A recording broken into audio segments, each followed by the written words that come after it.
नमस्ते सरन मैम। मेरा नाम धनराज कुमार रॉय है। आज का टॉपिक है मोटिवेशन।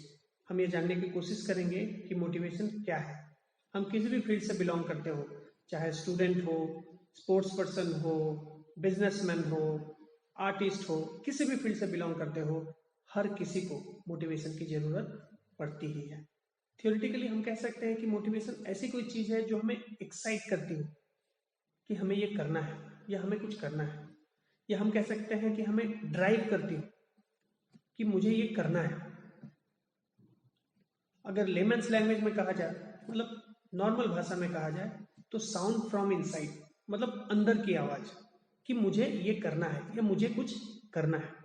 अब थोड़ा डीप जाए, प्रैक्टिकल बातें करें, उससे पहले शॉर्ट में मैं अपने बारे में बता देता हूँ। डिफेंस पीएसयू में जॉब कर रहा था, डेजिग्नेशन भी अच्छा था, deputy manager HR, salaries, other facilities भी बहुत अच्छे थे, रिसेंट शादी भी हुई, मतलब इन शॉर्ट लाइफ सेट था।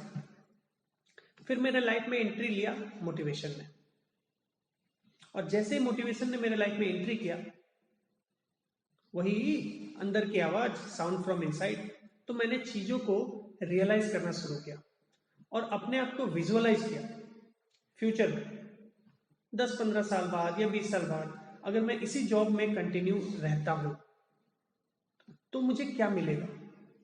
अभी डिप्टी मैनेजर हूं, फिर मैनेजर बन जाऊंगा, फिर senior manager, chief manager, DGM, AGM, GM, director.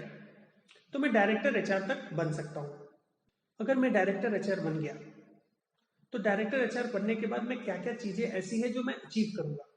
मेरे पास बैंक बैलेंस अच्छी होंगी, सोसाइटी में रिकॉग्निशन होगा, प्रेस्टीज रहेगा।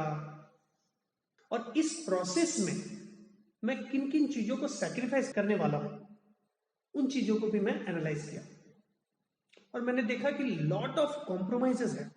मुझे अचीवमेंट तो ये सारे मिल रहे हैं, लेकिन लॉट ऑफ कॉम्प्रोमाइजेस है। और कॉम्प्रोमाइजेस तो हर फील्ड में है, लेकिन ये जो मैं कॉम्प्रोमाइज कर रहा हूं और इस कॉम्प्रोमाइजेशन के बदले में जो मुझे मिल रहा है, वो एग्जैक्टली मुझे चाहिए क्या। तो मुझे लगा नहीं, ये एग्जैक्टली मुझे नहीं चाहिए। अगर एग्जैक्टली ये नहीं चाहिए तो फिर चाहिए क्या। तो मैं अपने पास्ट में गया, मतलब जॉब से पहले मैं क्या कर रहा था। तो जॉब से पहले सरन मैम, मैं ग्रेजुएशन और मास्टर डिग्री के बच्चों को पढ़ाता था, ठीक। और पढ़ा के मुझे बहुत सेटिस्फैक्शन मिलता था।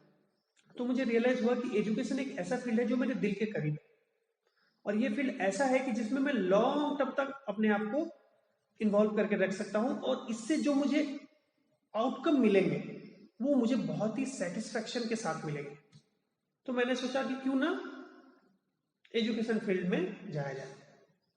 तो एजुकेशन है और अभी टेक्नोलॉजी का जमाना है, तो मैंने एजुकेशन और टेक्नोलॉजी को जोड़ने के बारे में सोचा, और सोचा कि एक एडटेक स्टार्टअप स्टार्ट किया जाए।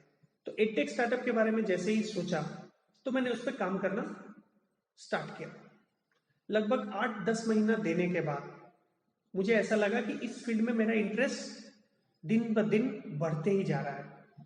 मैंने अपने इंटरेस्ट के ग्राफ को देखा तो वो इंक्रीजिंग ऑर्डर में था, और मुझे स्ट्रांगली अंदर से फील आने लगा कि नहीं, ये फील्ड है जिसमें मुझे जाना चाहिए और इसमें मैं अच्छा कर सकता हूँ।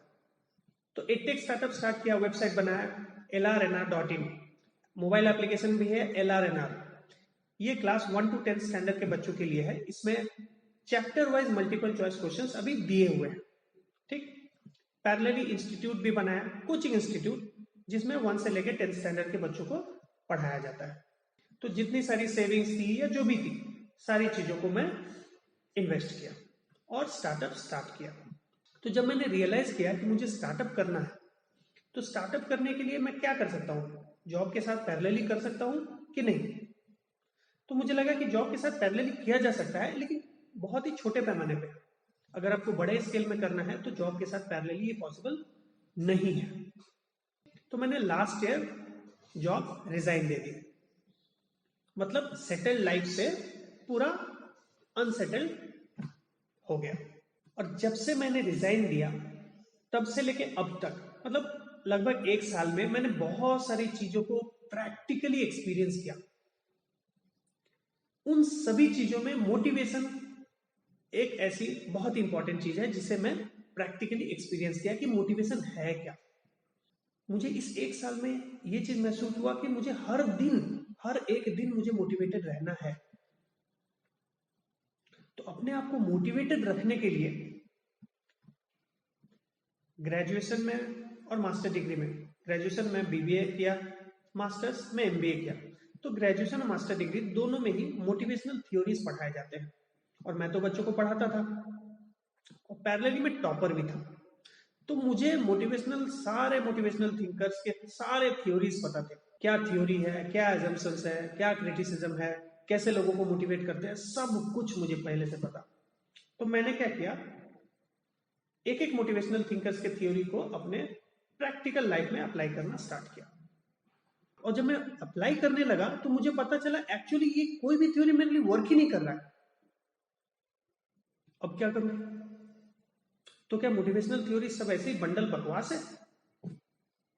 वो मुझे अभी तक पता नहीं चला, लेकिन मैं इस कंक्लूजन पे आया हूं कि मेरे लिए तो वर्क नहीं कर रहा है कोई भी मोटिवेशनल थ्योरीज। सेम मैं पास्ट में गया। पास्ट में जाने के बाद मैं रियलाइज किया कि जब मैं सीरियस स्टडी कर रहा था तो मुझे टॉप पोजीशन चाहिए था। तो टॉप पोजीशन पाने के लिए उस समय मैंने क्या क्या ऐसा चीज किए या मैं क्या ऐसा कर रहा था जो मुझे मोटिवेटेड उस समय रख रहा था।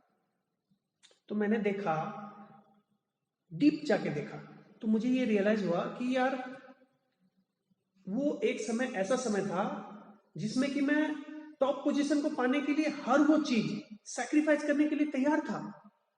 मुझे क्रिकेट पसंद थी, मैंने क्रिकेट छोड़ दी।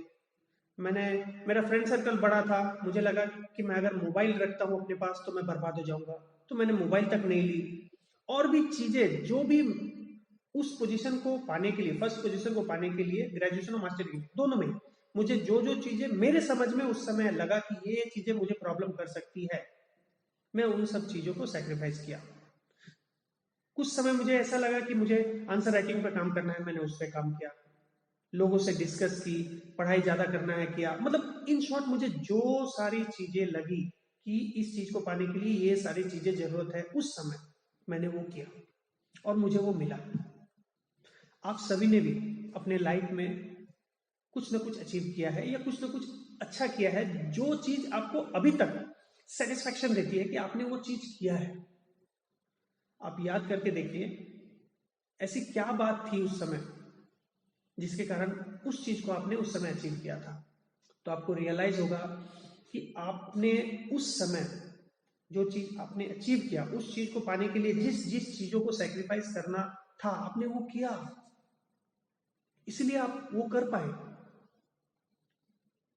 अभी चाहे हम मोटिवेशन के लिए या मोटिवेटेड होने के लिए सक्सेसफुल पर्सनालिटीज के बायोग्राफीज ही क्यों ना पढ़ ले, बुक्स, मोटिवेशनल बुक्स ही क्यों ना पढ़ ले, मोटिवेशनल वीडियोज ही क्यों ना देख ले, चाहे हम कुछ भी कर ले, मोटिवेशन शॉर्ट टर्म के लिए आपको गूज़बम्स मिल सकते हैं, लेकिन लॉन्ग टर्म में ये सारे कुछ भी चीजें आपके काम नहीं आने वाली। तो मोटिवेशन है क्या?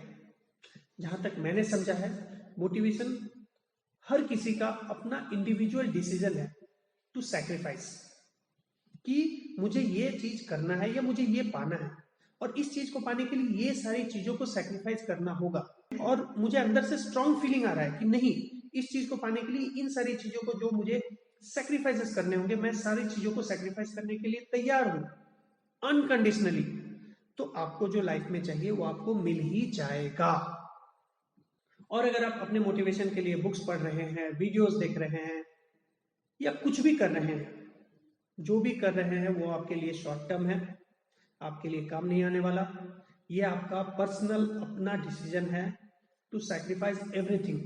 जो आपको फील होता है कि मुझे ये सारी चीजों को सैक्रिफाइस करना होगा अनकंडीशनली, जब जो जरूरत, इसके अलावा भी जो चीज आएंगी रास्ते में, मुझे लगता है कि ये सैक्रिफाइस करना है तो करना है। तो मोटिवेशन इन शॉर्ट अगर कहा जाए तो एक डिसीजन है टू सैक्रिफाइस एवरीथिंग